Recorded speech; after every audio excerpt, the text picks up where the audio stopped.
Welcome to episode 177 of Broad Street Hustle. I'm your host, Tommy Nanny. Tonight's show, we're going to recap the demise of the Phillies as they lost in 4 games to the Dodgers. Kind of do a look at where they're at, where they stand, maybe touch a little bit on the offseason. We'll recap the Eagles debacle, which was also played the same day as the Phillies, and somehow Kirkring's play was not the worst thing in Philadelphia that day. And the upcoming game against Minnesota, and kind of get into that a little bit in our pick. So let's go around the horn. We got Jason Sate at top. What's up, Tom? Jason, how you doing? And we got Jimmy the Chalk. Let's make this quick and painless. Jimmy, we'll jump right into it. Tonight's episode of Broad Street Hustle, episode 177, is brought to you by Giovannina's Pizza. You tried the rest, now try the best. All right, Phillies demise. So they do lose in 4 games against the Dodgers. Last time we were on, they were down 2-0, I believe. They wound up winning game 3, and then lost game 4. Didn't hit again. 1-1 tie, and then Kirkring had to, kind of just panic there. I'm sure everybody saw it. And they lost. Now the Dodgers are rolling. I don't know. They were 1-1 today in the 3rd game, but they're rolling. Still 1-1. Still 1-1. Still. Pitching staff looks kind of incredible right now. They're not really hitting the ball, but a couple games. But they look good. The Dodgers were a tough team. Phillies were in every game, like we said. The one game that was a blowout, the Phillies won. The other games were all very close. Could have went either way. A decision here, a decision there, a 2-out hit here, a 2-out hit there. I think Dombrowski laid it out best today, and we'll get into that a little bit. A throw to the right side instead of the left side. A bad pitch that leads to a 3-run homer is the difference in the series. I mean, that's exactly what it was. Jason, the Phillies demise. Kind of touch on it. Yeah, I mean, I think like you mentioned, I'm Dombrowski's biggest critic, but what he said today, when you think about it, I mean, they're right in that series. Like every game, they're right in the series, and one play that goes a different way in any of those games that they lost, any of the 3 games, and they could be playing the Brewers right now and dominating the Brewers. I mean, the Brewers, although they're in this game so far, they're not a match for the Phillies. And truthfully, the Phillies blew it when they didn't get the number 1 seed, right? They should have gotten the number 1 seed. They lost games they shouldn't have lost in the last 2 weeks, and the Brewers wound up getting the number 1 seed. We kind of knew back then that that's trouble because now you're getting the Dodgers before the championship series. But all that, regardless. So what happened in this series specifically? I mean, we could talk game 3. I mean, game 3, they hit, right? Game 3, Schwarber, Harper, and Turner were 7 for 13. They won the game. The games that they lost, games 1, 2, and 4, they were 3 for 35.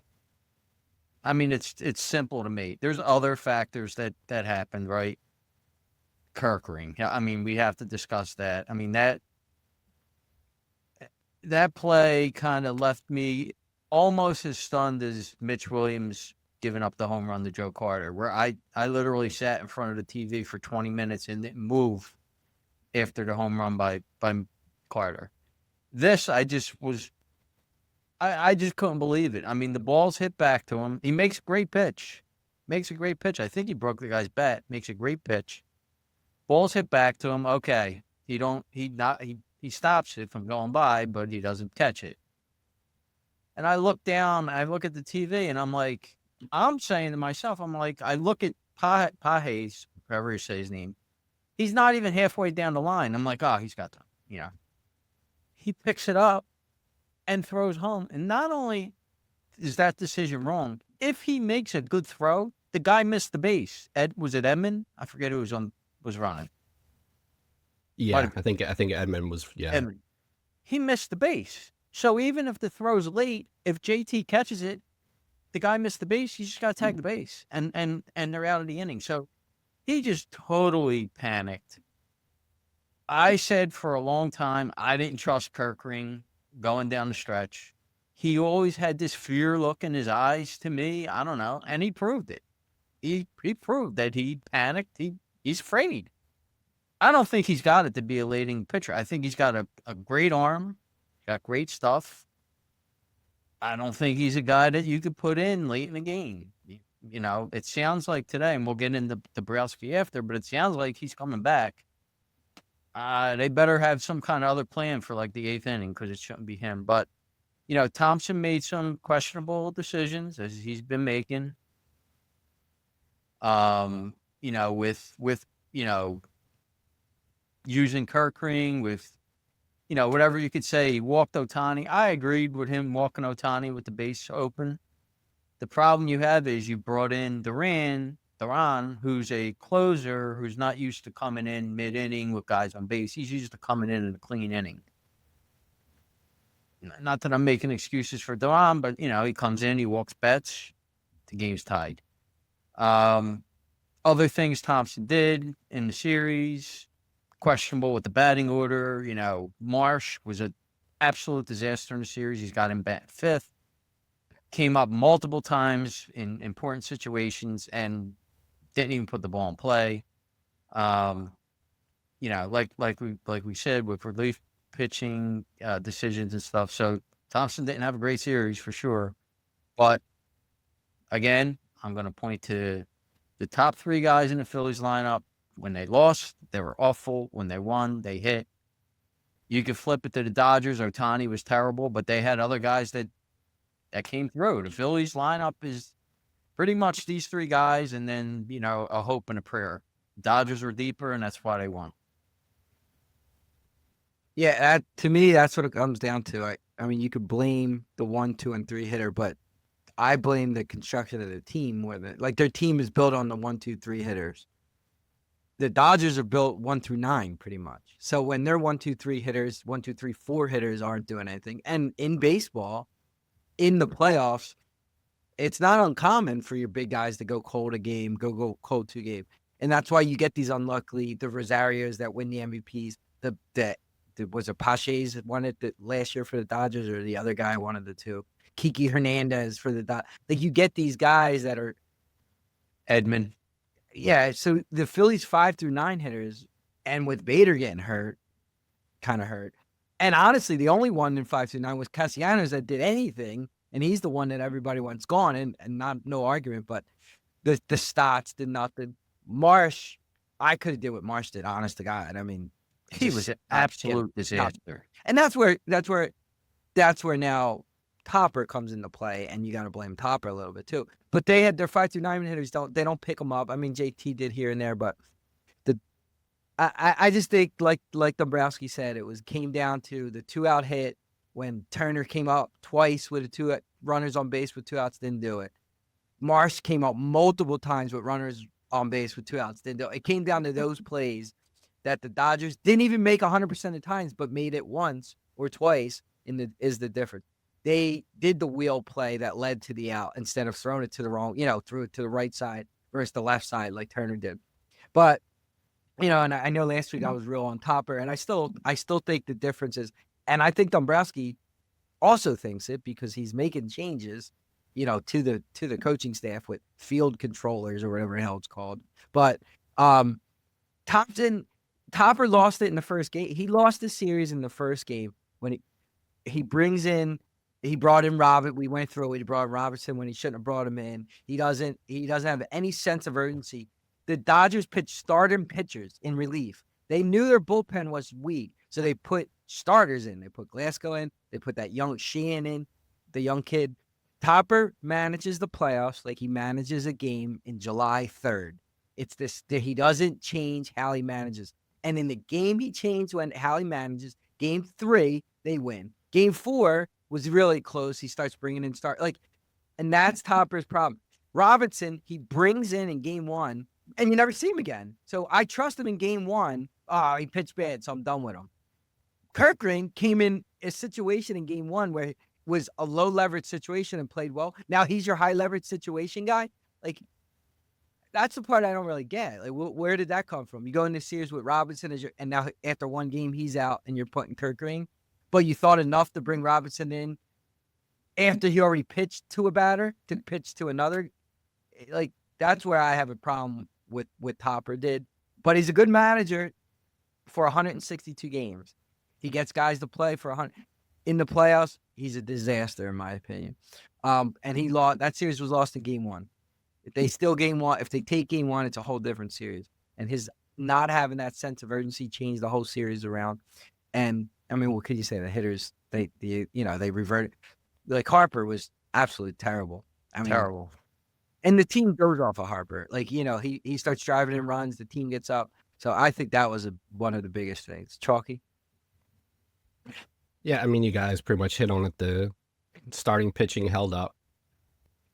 The bats didn't get there. The bullpen, gave up some runs, but, as far, Kirkring did well enough in the first 3 games. It was, he choked in that moment, but honestly, if offense does their job, they're not in the 11th inning and he's not coming up to pitch. So he was put in that situation and he had to deliver and he didn't, but if they get one more run at any of those points, and we're talking about maybe them losing in 5 or playing, and not only that, like who's to say that they were going to score in the 12th inning anyway? Like that was at that point. Like who's coming into the game? I guess Banks maybe, but I don't know who's coming into the game. I don't even know. I mean, that's why I was a little surprised to see Luzardo get yanked when he did, but I guess they were playing matchups, obviously, which again is Topper's thing, and that's why he left Marsh in 5th, because he wanted to go righty lefty. Why Real Muto wasn't hitting 5th. I mean, because at least he was hitting the ball hard. He had a home run game 3.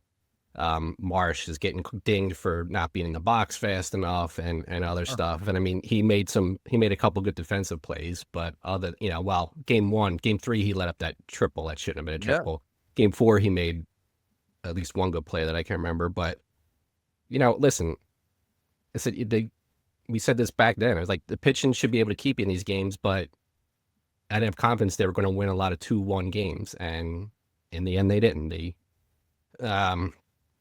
Harper was the biggest disappointment of the series offensively, of the guys you would expect to do something. And that includes Turner, who didn't do a lot, but, he kind of got called out today by Dombrowski a little bit in a roundabout way. When Dombrowski said he doesn't know if he'll be an elite player again, he might just be good. So we'll see if that was sort of asking him to step up. But we said these were the 2 best teams in baseball. They're in each of the games. The Dodgers are just a better team, and the Phillies needed more breaks to go their way, and it didn't. And when the breaks don't go your way and you're not the better team, it's very hard to win these games. And the Dodgers are the better team. They're now up 2-1 with a couple guys on base in the 6th, so they might be up 3-0 by the time we're done. I mean, let's be honest too. I know the Dodgers, but the Phillies were a team that had one guy to hit more than 30 home runs, one guy to hit 20 home runs, and nobody else above 20 home. Like, you're not winning with that as your line. Like, I'm sorry.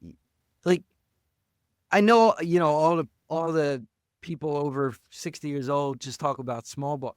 You know what wins in the playoffs? Home runs. Still win in the playoffs.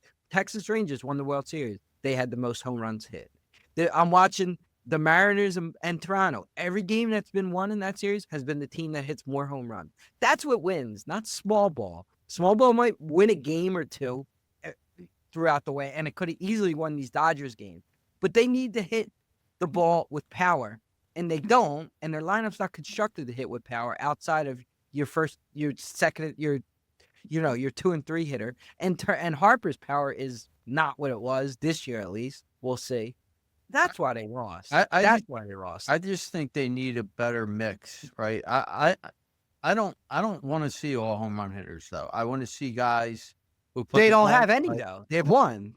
That's the problem. They have one guy that can hit the ball out of the ballpark consistently. But I want to see guys that are going to put the ball in play, because like what happened, like the 2 balls that were hit 40 miles per hour, the one back to Kirkring, he flubbed, and they get the winning run. The one hit to Turner. Turner had to make the play. He didn't make the play.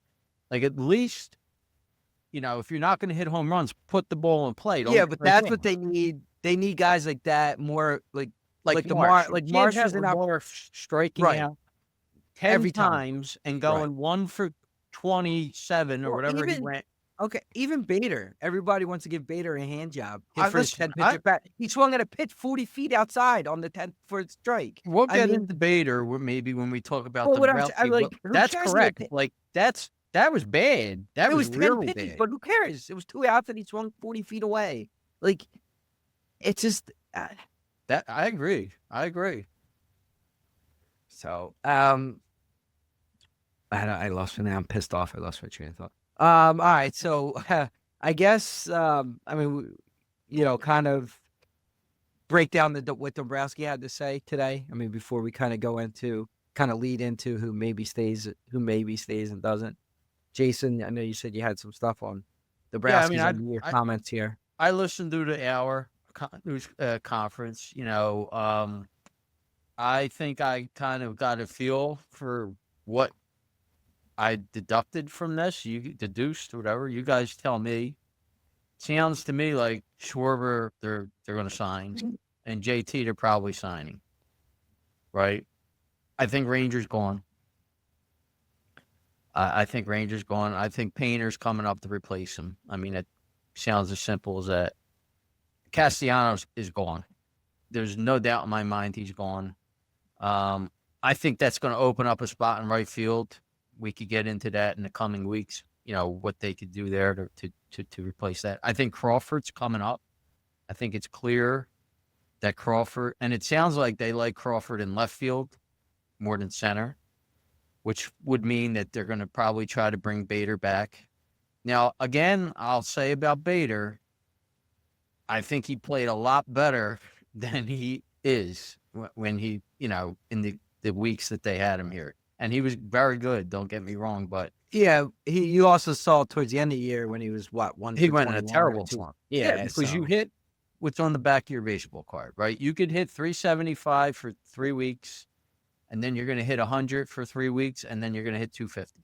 And I don't think he has a season where he's had 500 at bats, 400 at bats. Like, no, he gets hurt all the time. Yeah, so yeah, so I mean, I think, and don't get me wrong, he's a phenomenal outfielder, but he's going to hit 250 and he's going to hit 12 to 15 home runs. Good player, fine, he's fine, but let's not go crazy about Harrison Bader. They love Otto Kemp. I mean, from what Dombrowski was saying, I mean, I don't know if you guys agree or disagree. Otto Kemp is going to be a part of the team next year. Now, is he going to platoon with Crawford? Is he going to play third base if they wind up trading Bohm and keeping third base warm for Miller? One way or the other, Otto Kemp's on the team next year. And then Alvarado is back. As much as Jimmy D's not going to be happy, Alvarado's coming back. I don't know. I still think they need to improve the 8th inning. But at least Alvarado's back. So, I mean, it didn't sound like on Dombrowski's comments that he was too happy with Strahm. So, yeah, Strahm. No, that's true. I'm taking Strahm. I mean, he kind of talked about Strahm not, participating or whatever in this practice. Yeah, well, Strahm said something he shouldn't have said. I mean, if it's not true, and it sounds like Kirkering's back. So again, you guys got $1 million arm. But he looks like he doesn't have the demeanor to be a late inning guy. So, yeah. Well, before I moved to Jim, another thing I thought of that inability for any of their farm system players to come up this year also hurt them, because you look at the teams that are in the playoffs. Dodgers have guys they brought up like during the season, pitching wise. The Yankees put up that Schittler or whatever his name was, that was phenomenal. Yeah, Milwaukee brought up I think Painter was a little bit of a disappointment this year, and I think they had nobody from their farm system help. Painter should have been up. Painter should have been up. It hurt them, and it hurt them, and I think it hurt them. I agree. Chalky on the Dombrowski. Yeah, I mean, I think Jason pretty much hit it all. Picking up the Alvarado option was maybe the most surprising thing coming out of that. But if what he said about Strahm, like you said, I mean, Strahm's a guy you could probably trade and maybe get something half decent for. So if he wants, maybe that's part of the thinking is, Alvarado's a lefty. We'll keep him. We'll move Strom. I don't know. High on Cam, Castellanos gone. Ranger sounds like no chance. I think Marsh is probably gone, but that's I hope Marsh is going. with them basically saying Crawford's going to have every chance to start with the beginning of the season. That's your Marsh. Yep. And then Bohm. I mean, whether Kemp is going to be a left fielder or a third baseman, something's got to give. I don't know that they're going to bring Crawford up to platoon right away. So that might mean Bohm is going, or is Bohm going to...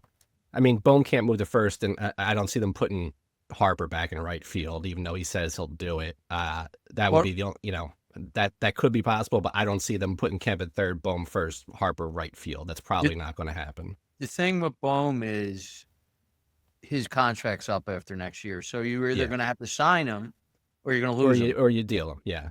Now, so you're going to trade him. Yeah, right. They'll have a couple third base options. They're going to be big ticket guys, so there's probably not a lot they can do unless people are going to take some deferred money like all these free agents are doing with the Dodgers. But they'll spend. I mean, I saw the numbers the other day. They are like 4th or 5th in the league in terms of spending profits on payroll. It's like 60-something% of the money they make goes back into payroll, which is only behind like Yankees, Dodgers, and maybe one other team, I think. So, Dodgers are way up at first. So, I mean, they're spending money. They're not getting killed with the payroll yet, the payroll tax. I mean, Bader, I don't think you can rely on Bader to be an everyday player, but he's a guy at $10 million a year, 10 to 12 a year. He can be an outfield piece. And you move him around, you play him as you can, and you don't expect 162 games out of him. My only problem with Bader is and I could be way. I see him like as that. He's like that hockey coach that you bring in that's gonna like energize your team for 2 years, and then he wears out his welcome, and you kind of gotta get a new guy. Like bringing Bader during the season energizes your team. You go through an offseason, you start a season with him. I mean, he's been on 8 million teams for a reason. Been on 6 teams in 9 years. Like all that bullshit he does doesn't work when it's like the start is. It worked when like you're in the lull of the season and he comes like a fire product. You like that. I'm not saying it's not, but like I would not invest a lot of money in. No, I think like Chalky said, if you're going to give him 10, maybe 12 million for 1 year, okay. Yeah, that, I'm not. I mean, we've been saying for a couple of years this is a guy they should consider, and instead we get Whit Merrifield, we get Kepler, who played a little bit better towards the end of the year, but you could have signed Bader. If he gives you those numbers throughout the year, then he's not a left-handed bat. So I mean, you're going to have to spend that kind of money on an outfielder. I would rather stick with a guy that gave you something at least in Bader than roll the dice on somebody else that hasn't been on the team. I mean, the wild card was Wheeler. I mean, I don't think you can expect anything out of him, but if he does come back, you got 1 more year of Walker. I guess they'll make the most of that because he ain't going to get traded at this point. So you can hang around, but I think they could trade him. Just have to eat some money. Well, that's what they're going to do with Castellanos. I don't know how much money they're going to want to eat overall, but yeah, but I mean, Walker's got no place on. Like, what are you going to do with him? I mean, is he going to pitch in a bullpen? Like you have 5 starts. I mean, maybe like you said, Wheeler's not going to be ready for a month. Maybe Walker. Oh, I mean, I don't know. I don't think you're going to get Wheeler back before the All-Star break if he comes back next year. That I think they'll be conservative with it, then try and save him for a stretch run. And by that point, Painter will have given you hopefully a lot of innings in the first half of the season, and then they can ease him into a different role maybe, or whatever they want to do. I don't know, but I don't think he'll be available earlier in the season, so you're going to need Walker. So your rotation is Sanchez, Luzardo, Nola, Walker, Painter in some format most likely. I'm sure they'll take a flyer on somebody that's cheap as a possible starter, but there's bats out there if you want to get a bat and shake things up, but it's going to cost money, and I don't know if they have the flexibility in the payroll to make it work, but we'll get into that down the road. Yeah, I think the lack of just having any semblance of a farm system is just is really coming back on them Well, now. this year, I Yeah. mean, next year you could have 3 I mean, I was guys. gonna say the other thing is it sounds like Miller's has a very good Yeah, chance to be up good. somewhere They- during the year. But I'm saying you don't know what they're going to be. But for years though, now they had to sign all these big free. It's starting to really catch up to them though, where all their money's vested in these free agents that they've been having to sign. And look, I stand by this. Chalky, you in the editing room, you might have to work this out. They need freaking Latin players on their team. Enough with all these big white guys that are all the same exact. They need guys that can come up with 2 outs that don't give a shit about how the Harpers are, and they don't feel pressure. They have some flair, like you see with Seattle, like you see that could deliver. They haven't had that for I don't remember the last time they had a player like that, like a Lindor, like a Sosa, like a guy with flair like that. And I'm not saying that talent level, but a guy like that, I think it really changes how your team plays. They have it on the pitching staff. They do not have it in their hitters.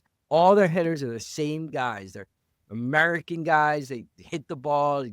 I can get more into it, but I think they really need to bring some flavor, like whatever you want to call it, swag into their game. I really believe that. I do. I mean, look, you look at who's left. They all have some element of that on the roster, and the Phillies. I really think it makes a difference. I really do. I mean, call me crazy. All right. Anything else? Nope. All right. Let's talk about the Disaster Eagles, who also played on Thursday. I think the Phillies game ended right about halftime of the Eagles game. If you're flipping, you kind of saw the Eagles. Actually, the first half, I don't think they were too bad. I gotta be honest, I really didn't watch like the game closely. I mean, I was flipping, and then even the second half, I kind of bailed towards the end. But I mean, the score dictated it. The Giants had more energy. The Giants looked like the more physical team. They looked like the more prepared team. They were the more disciplined team. They wanted to win more than the Eagles, and the scoreboard showed it. I don't know what else to say. Hurts was bad again. It's every game. Offensive line was bad again. Injuries are starting to catch up. Jalen Carter didn't play. We didn't really talk about that prior to on our preview show, but Jalen Carter didn't play. Quinyon Mitchell got hurt during the game, so catching up to him a little bit. Jason? Yeah, I mean, I taped the game. I watched it the next day, so I did see the whole game. But yeah, like you mentioned, I mean, Carter was out. Mitchell got hurt. Dickerson was out. They lost 34-17. I think there's some glaring issues on both sides of the ball. I'll start defensively. Now, again, they did not have Carter. Carter's not been great this year anyway, but not having him definitely hurt them in that game. They're 25th versus the rush, and they have 8 sacks in 6 games. That's a problem. The defensive line is not getting pressure, so that's an issue. Now, Ringo is an issue as your second cornerback, right? And then now Mitchell is out of the game. Now you have Ringo and Jackson on the field. That's a humongous issue. So now not only are you not getting pressure on the quarterback, now you have 2 corners who are inefficient. And then at the fourth quarter, really, Scatterboo just kind of took over. Like, they couldn't stop him. They were just running, right through the line. Defensive line is a big issue this year. Now, I guess they miss Milton Williams a lot. And, I never thought that much of Sweat. I mean, obviously, he should have won the MVP, the Super Bowl. But I think they miss Sweat, rushing the passer. And now, forget the guy's name. It's the guy that just retired. Darius Smith. Smith, right. That's an issue until Nolan Smith comes back. So that's the defensive side of the ball. Now let's move to the offensive side of the ball. Once again, everybody blames the play calling. It's this poor guy Patullo's fault for this, for that, for this, for that. The offensive line has not been good at all. It's not even that they're not great anymore. They have not been good. Now Dickerson was out, so Toth was awful. So obviously, if Dickerson comes back, that's going to solidify the line. If he's healthy, it's going to solidify the line a little bit. But you have a bad offensive line, and you have an inefficient quarterback who continues to hold the ball, not get rid of the ball when he should be getting rid of the ball, and but it's the play calling, of course.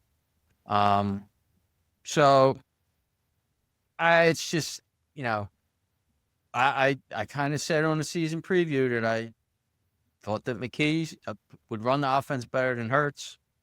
I don't know if it's time to get to McKee at some point. If Hurts gets hurt and McKee comes in, you might not see Hurts anymore. But this again is like 2023 all over again for me. I mean, they were winning games they probably shouldn't have won. They had a 4-0 record, and now all of a sudden, now they're 4-2, and they better win this game this week, or it could snowball. Yeah, Chalky. Yeah, I mean, they need to go into the bye week 6-2 to have any semblance of having things shape up half decently for the second half, because your two toughest games from here on out, as it stands right now, are probably going to be Green Bay and Detroit, and they're certainly your toughest conference games, and those are 1-2 coming out of the bye. So you want to be 6-2. I mean, I had the double box on, so I watched. I focused more on the Phillies while I was on, but offense was fine for the most part in the first half. But this is the first game where the defense didn't show up at all. And, Carter, obviously, your two best defensive players were out. And Mitchell goes out early. Carter's never there. So your anemic pass rush gets even worse when they don't have to worry about Carter in the middle. And then the third string receivers are getting open because Jackson and Ringo can't cover anybody. So, look, and I think it showed, they were right with them at halftime. They had a chance after halftime. Hurts completely blows the throw to Devontae Smith, where he's wide open. He hits him. He walks in from the 40-yard line for a touchdown that would have put him back up. And then after that, that was all kind of downhill. And I think what you kind of saw, the way this team is constructed now and the way they're playing, is that you get like one good half a game from either side of the ball. When one side doesn't show up, you're not going to win. Like, if the defense didn't show up at all, well, they're not equipped to win a shootout right now. If Hurts hits Smith, do they win the game? Maybe not. But now the pressure's back on the Giants. The Giants are trailing. We'll see how they do. Instead, the Giants got another touchdown, I think, and then Hurts threw the interception in the red zone, and the game was over by that point anyway. But I don't know about that. Wait, wouldn't that have made the score like they would have been down 3 after that? I mean, I didn't have faith that they were going to win the game, but 10, when Hurts with the interception, it was They were down 2 scores on the interception. They were down 10. It was down 10. Now, if they score a touchdown, they score a touchdown there, yes. But once Hurts throws the interception, that's the game. They didn't run it back for the touchdown. That was a very bad throw.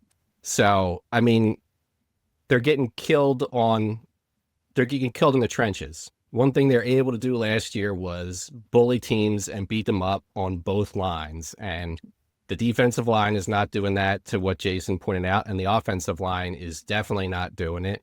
And guys are hurt and play calling, whatever. I mean, the offense, it's the offensive line. It's Barkley slowing up. It's Hurts making bad decisions or not making the right reads. It's play calling. It could be it's a mix of all of those. But when you can't fix any of them, you're not going to get, if you start with the line, then you can maybe get Barkley better, and you can, maybe get the play calling a little better. But if you can't block, no matter what play you call, it's not going to make a difference. If you can call whatever play you want if they're in the backfield. And Hurts struggled in the last 3 games, really, in the second half. And they had a chance to win those other games. This one, not as much, at least not in the fourth quarter, but it's not good. And he had a I think it was the first half, he had a throw where I think they scored a touchdown anyway, but like he hit Goddard behind, like Goddard, if he hits him in stride, he walks in for a touchdown like 20 yards out. So I mean, they moved the ball. They scored in the first half, but Hurts just did not look any good at all, really, in the second half, even though they got like 2 drives down there. So they're getting beat in the trenches on both sides, and you're not going to win a lot of football games. So they gotta get these next 2 games and hopefully, get it right for the rest of the season after the bye if they can make it to that point. Look, last year their play calling was pretty predictable too. We're going to run the ball to Barkley, and what did they do? They did it successfully because they executed, and the offense line. So, like, just because sometimes teams know what you're going to do doesn't. You can still do it. Yeah. It's up to you to do it. And honestly, I mean, I think Hurts is a below average quarterback, but he was below average last year too. But they ran the ball successfully, and he can make plays when he has to make plays on third down with his legs, and like we know that, and he still could do that this year. But now the difference is you're in 3rd and 8, 3rd and 9. You're not in 3rd and 3. You're not in pick up 2 yards and we tush pusher. Hurts can run for. You're in 3rd and 8 where it's an obvious passing down. He's not making the right read. It all stems because their offense can't move the ball by running it, which was how they moved it last year. It forces Hurts into uncomfortable positions on these longer, 2nd and 8s, 3rd and 8s. He's not capable to execute those. And your defense is now on the field because you're getting more 3 and outs, where last year you were holding the ball longer. Your defense had less possessions. It kind of all snowballs. And, the offensive line is not playing well. I don't know if that's just aging players, injury, calls at the line, execution. It's probably a little bit of everything. Barkley looks a little bit slower to me. There's been times where it did look like there was something there and he didn't really make it, but maybe just overlooking at stuff. But I do give them a little bit of a pass in this Giants game. Now they should still win that game. Not how it unfolded. Going into it, I kind of had it as like that was going to be a tough game for them. Me and Jason both had them. I don't think covering, but kind of winning. So I wasn't surprised. It's Thursday. I don't think Carter played because if that game's played on any other field, I think Carter plays. I don't think he plays because it's that field.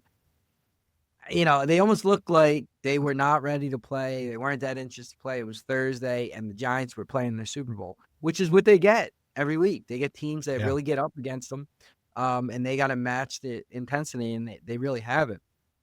So I do give them a little bit of pass there, but I still don't think, if I had to pick which direction the season goes, and I think they're an average to maybe a little bit above average, but probably leans more towards one of the middle of the pack NFL teams this year, which a lot of the league is. But this is it. This is the crossword. This is the game that the season they can go down or they can go up, or they can, continue like this kind of mediocre path. But you go out there and do this again, your season's starting tailspin now. And this is when AJ Brown stories come out. This is when Zadarius Smith retires. This is when, you get more penalties, and now people are starting to look at Sirianni again. So it's important. It's an important game, and it kind of leads into it. So we got the Eagles are currently a 1.5-point favorite at Minnesota. Minnesota, did they announce the starter yet, or are they still? It's going to be Wentz. It's going to be Wentz. Okay. 43.5 is the over/under. Looks like Carter's playing, and Mitchell playing. Full practice. He'll play. Practice. All right. So yeah. So no excuse. They got their pretty much full slot. Dickerson's out, I'm assuming. Right. Well, he's limited practice, but they didn't say he was out. Limited practice. Limited. All right. So we don't really know there. Obviously Nolan Smith's still out. So still some injuries. But getting a little bit better. So yeah, crossroads game. Jason. Yeah, it's a tough situation because the Vikings are coming off the bye, so they're getting a little more healthy. I think one of their offensive linemen is coming back who's been out, so they really don't have too many injury issues either. I was looking at the Vikings numbers; they're actually not bad. Like their yards per play, points per play, all that offensive defense. They're pretty much both top 10 in the league. Wentz, as much as I don't think he's a good quarterback, has actually he played okay. He still holds the ball. Yeah, he played He okay. holds the ball like, I mean, almost as bad as Hurts holds the ball. I don't know. I don't know how these guys play quarterback, but then he holds the ball. But the Eagles also can't rush the passer. So, and then Flores is the type of guy. I don't know how good of a head coach he was. There were some circumstances that were going on in Miami, but he is a hell of a defensive coordinator. And now he's got 2 weeks to come up with all kinds of schemes to confuse Hurts and all. I don't think they're winning the game. I think they're going to lose 23-20. Chalky. Yeah, I mean, I had this pegged as an Eagles loss as I was thinking about it during the week. For some of the reasons Jason mentioned, I mean, this team, I think, plays more zone than anybody else, and that's the Achilles heel. But then looking, at some of the numbers on the Vikings, I mean, 21 sacks given up in 5 games, 5 interceptions for Hurts alone. I'm sorry, 5 interceptions total, 5 fumbles. So they turn the ball over, they give sacks up. I just think the Eagles have more talent overall. Now, put it this way, if Quinyon Mitchell was not going to play, I would take the Vikings because Justin Jefferson will go nuts. So Mitchell will shadow Jefferson. You hope that that's enough to get whoever it is on the other side. I guess it's going to be back to Jackson this week to try and hold Addison down. I'm going to say it's an ugly 19-17 Eagles win. If they lose by 10 points, it ain't going to shock me, but they'll find a way. Because I think this is, if they have any sort of aspirations for a deep playoff run, they got to win this week. So hopefully they feel the same way. Yeah, like I said, it's a crossroad game. It's a game the season can go either way. I mean, Minnesota's wins were against Chicago, Cincinnati, and Cleveland. Like, they're toilet teams. Like, so I can't give them any credit. And they were all out to beat Chicago and since Cleveland at the end. Yeah, and they had McCarthy played against Cleveland. Has played. I think Wentz stinks personally. I mean, like Jason said, he holds the ball. I mean, I seen him make that first game. He made some egregious plays. Like, he was terrible that first game. I think they were both in London. Did he play both games in London? I want to say. I think he did. He played the last game they played was. But they play. They had back-to-back foreign games. Yeah. So, and I think they were Wentz's both games, right? So he's played 3 games. Is he up to 3? Okay. So he had the Cincinnati game and then but Pittsburgh he did play a little bit better against Cleveland. I thought he was definitely better against Cleveland than he was against the game that they actually won. I think no, they lost, but he was bad in that one. I'm gonna give the Eagles one more shot here to pull it together. I just don't. I'm not a big Minnesota believer personally. So, and I think I could see Wentz playing hero ball, really trying to prove that the Eagles made the wrong decision, all that nonsense, holding the ball, making plays and shut. I'm going to see a couple turnovers in this game. That's going to set up the offense.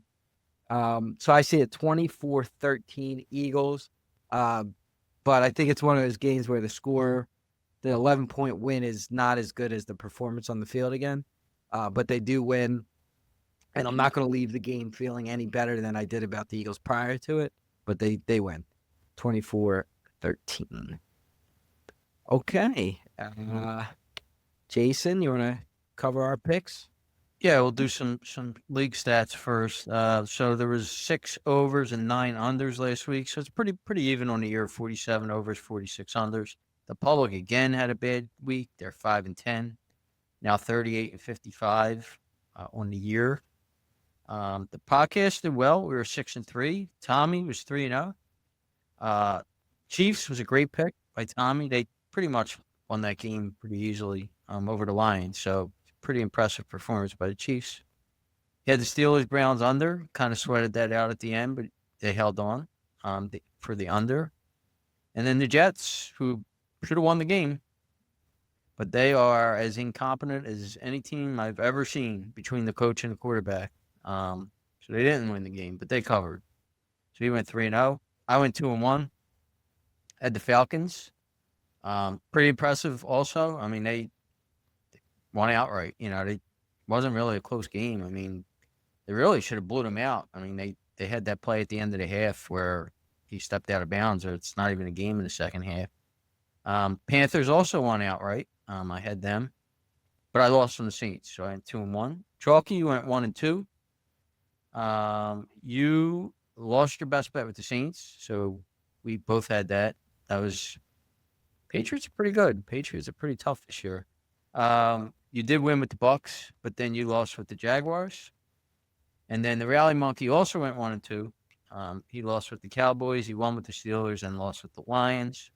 So on the year, Tommy and I are both 12-6.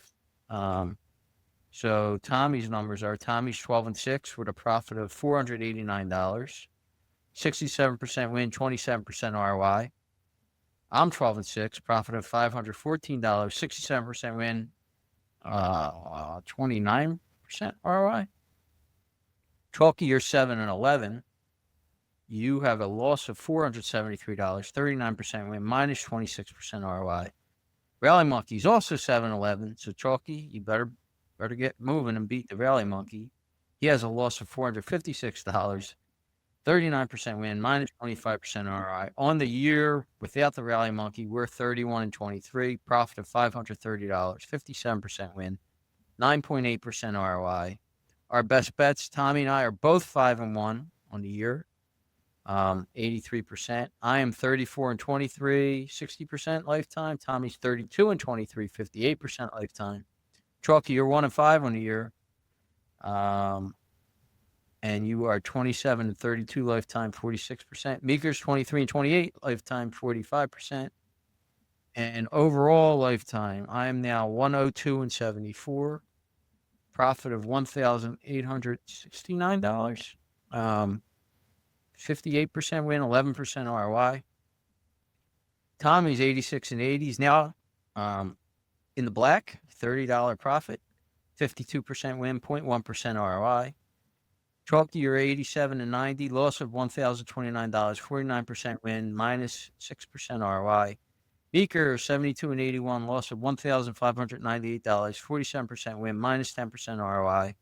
And our lifetime without Meeker is 275 and 244, profit of $820, 57% win, 1.7% ROI. Okay, pretty good. Let's try to back it up again. Last week we went in alphabetic order by last names. Well, we had to use Chalky's, we don't know his last name. So this week we'll go in alphabetic order by first names, which would make Jason first. Jimmy. Oh wait, Jimmy's not. James. It's James. James does James. come before Jason, so Yeah. it would actually be James, Chalky first. So Chalky. It's spelled Jaymes, James. So Jason. Chalky, unfortunately, you are first this week. All right. 3 sides. I resisted the urge to take the under and what that disaster of a weather game is going to be with Cleveland and Miami, because that line changed again. But best bet, Detroit minus 5.5 against Tampa Bay. Second pick is going to be San Francisco. Is that minus 110? That's minus 110. Correct. Sorry. San Francisco minus 1.5 against Atlanta. That's minus 115. And the LA Chargers minus 1.5 against Indianapolis. That's minus 112. And the Rally Monkey, his best bet is going to, hold on. Got to shake him up because he picked the Steelers minus 5.5, who currently leads as we speak. What's the score, by the way? What's the score? Well, it was 7-0 last I checked. Okay. So let's see if that's still the case. Yes. So Steelers would have been his best bet. His best bet is now going to be the Chargers minus 1.5 against Indianapolis. Second pick is going to be Kansas City minus 11.5. It looks like. Yeah, 11.5. Yep. Is that a 110 line? 112 for Okay. that. And it is telling me Tampa -3 versus Baltimore. That is not the game. So let me shake the rally monkey up again. Oh my God, Rally Monkey's drunk this week. Because Tampa is obviously playing the Lions on Monday night, as I mentioned. Baker Mayfield is not going to exploit the secondary of the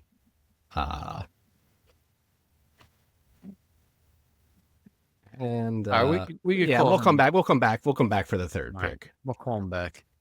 Oh boy. So I'll go. My best bet was also the Chargers. Oh, jeez. Well, That's good, actually. So I don't know. Hopefully I drank whatever. the Listen, Rally we're Monkey 12-4 when we both have the best bet. So So that was I think Chalk said -1.5. -1.5, -112. My second pick was actually Detroit -5.5.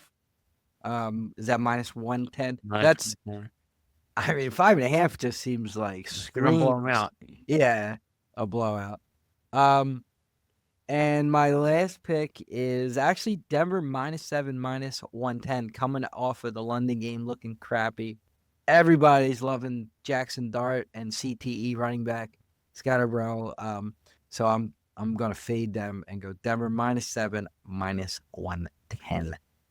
So the rally monkey has indicated that he will take New England -7, -110 against Tennessee.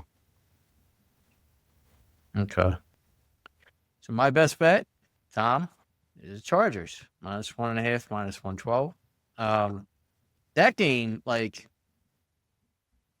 the Chargers don't really have a home field advantage. So I mean, maybe give them a half a point or a point. So are you telling me now that the Chargers are a better team than the Colts? I mean, the Colts might be a top 5 team this year, top 3 maybe at this point. So that's a shady line to me. I think the Chargers win that game. My second pick is the Commanders -2.5, -108. I think, Chalky. Let me double check that. I think it's -108. So Yes. Commanders coming off that loss. Dallas's defense couldn't. If you and me, Tommy, and Chalky got on the field, they couldn't stop us. I don't think much of Dallas' defense at all. I think Washington bounces back and wins that game. So I'm on that. And then my third pick is also the Lions -5.5, -110. I just, the way Tampa Bay's been playing, Lions coming off that loss, they're gonna, they're coming home where they're, greatest show on turf. I don't know. I just think that's got blowout written all over it.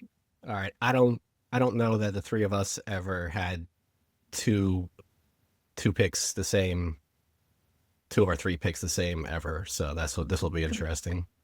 That's right. We all have the Lions. You have the Lions as your best bet, actually. Lions are my best bet, and Chargers are my third bet.